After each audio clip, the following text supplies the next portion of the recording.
दोस्तों, अगर आप भी विराट कोहली और सूर्य कुमार यादव को खतरनाक खिलाड़ी मानते हैं तो हमारी इस वीडियो को लाइक जरूर कीजिएगा। दोस्तों, सेमीफाइनल की जंग में वानखेड़े के मैदान पर रोहित कोहली के तूफान के बाद जब आखिरी 6 गेंदों पर चाहिए थे 18, बल्लेबाजी पर थे सूर्य कुमार के साथ राहुल। आग उगलने को तैयार थे ट्रेंट बोल्ट। फिर अंतिम ओवर में हुआ कुछ ऐसा घमासान कि कांप उठा पूरा क्रिकेट जगत। तो आखिर कैसे न्यूजीलैंड की जबरदस्त वापसी ने भारत को हक्का बक्का कर दिया? ऐसा क्या हुआ अंतिम गेंद तक खेले गए मुकाबले में जिसने क्रिकेट इतिहास को पलट कर रख दिया? किसने लगाया है इस मुकाबले में मैच विनिंग छक्का? कौन बनेगा जीत का सबसे बड़ा हीरो? दिलों की धड़कनों को कई गुना बढ़ा देने वाले इस रोमांचक सेमीफाइनल की पूरी हाईलाइट का वीडियो हम आपको दिखाएंगे। लेकिन उससे पहले आपको क्या लगता है, विराट, सूर्या और रोहित में कौन है सबसे खतरनाक बल्लेबाज? अपनी राय हमें नीचे कमेंट बॉक्स में जरूर दें। दोस्तों, जब विश्व क्रिकेट की दो सबसे बड़ी टीमें न्यूजीलैंड और भारत एक दूसरे के आमने सामने हो, मंच हो वर्ल्ड कप सेमीफाइनल का, तो मुकाबले का रोमांच तो अपनी आप चरम सीमा पर होता है।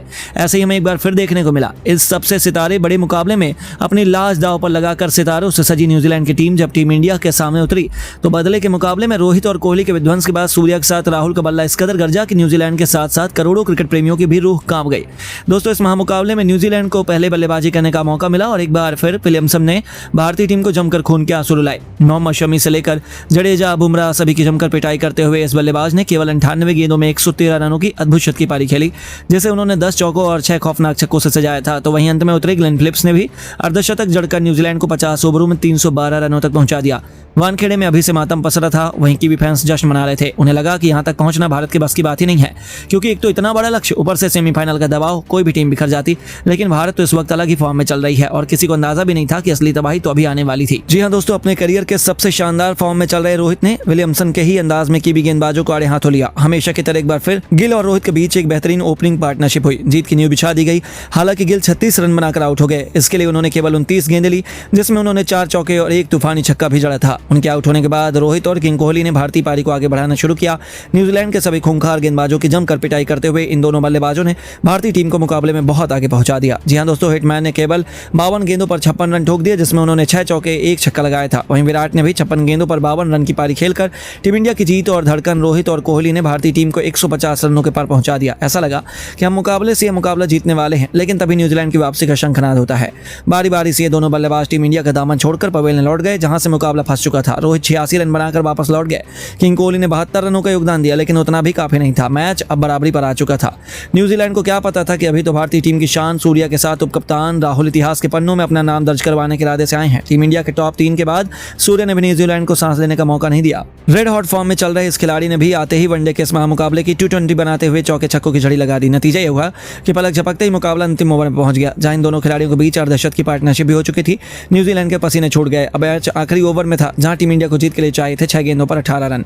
सूर्या के साथ राहुल बल्लेबाजी कर रहे थे। हालांकि भारतीय फैंस के लिए मायूसी की खबर यह थी कि न्यूजीलैंड का कॉन्फिडेंस 7वें आसमान पर चला गया। लेकिन उन्हें क्या पता था कि यह तो तूफान के पहले की शांति थी। अंतिम गेंद लेकर आए ट्रेंट बोल्ट की पहली गेंद पर राहुल का बल्ला गरजा। मिड विकेट के ऊपर से उन्होंने अपने करिश्माई अंदाज में बेहतरीन चौका बटोरकर अपने तेवर की को दिखा दिए। अचानक से निराश भारतीय फैंस में जोश की एक नई लहर दौड़ गई थी। पूरा स्टेडियम इंडिया इंडिया के नारों से गूंज उठा था। तभी दूसरी गेंद पर कुछ ऐसा हुआ कि न्यूजीलैंड की जीत की सभी उम्मीदें चकनाचूर हो गई। बोल्ट ने राहुल को स्लॉट में गेंद डालने की गलती कर दी और राहुल इसे कहां छोड़ने वाले थे। उन्होंने इस गेंद को भी अपने स्कूप शॉट से बाउंड्री की बाहर फेंक कर टीम इंडिया की जीत सुनिश्चित कर दी। न्यूजीलैंड के तो पसीने छूट चुके हैं। उन्हें अपनी आंखों पर भरोसा नहीं हो पा रहा था। दोस्तों, भारतीय फैंस को तो लगा कि अगली गेंद पर राहुल मैच खत्म कर देंगे, लेकिन मुकाबले में अभी रोमांच बाकी था। तीसरी गेंद पर राहुल बल्ले का संपर्क करने का में नाकामयाब हुए, लेकिन उसके बावजूद सूर्या ने चालाकी दिखाते हुए इस पर सिंगल चुरा लिया और अब स्ट्राइक पर आ चुके थे दुनिया के नंबर 1 T20 बल्लेबाज, जिनका खौफ गेंदबाज से लेकर हर एक न्यूजीलैंड खिलाड़ी के चेहरे पर साफ नजर आ रहा था। चौथी गेंद पर भी उन्होंने बैकवर्ड शॉट लेग में हल्का सा शॉट खेलकर 2 रन चुरा लिया और अब मुकाबला अंतिम 2 गेंद में पहुंच चुका था, जहां जीत के लिए 5 रन चाहिए थे। दर्शकों का जोश देखते ही बनता था।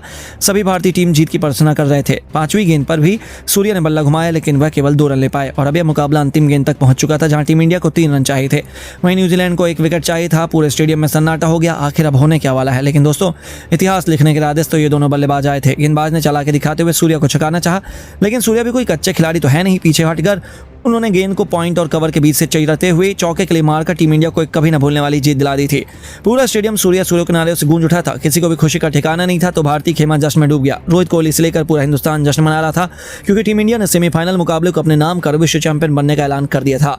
हालांकि ये केवल प्रैक्टिस मैच की कहानी थी, लेकिन असली मुकाबले में भी हमें कुछ ऐसा ही रोमांच देखने को मिलने वाला है। लेकिन दोस्तों, अब आपको क्या लगता है, रोहित कोहली और विलियमसन में कौन सबसे महान बल्लेबाज और कप्तान है? अपनी कीमती राय में नीचे कमेंट बॉक्स में जरूर बताइए और ऐसी शानदार खबरों के लिए चैनल को सब्सक्राइब करना ना भूलें। धन्यवाद।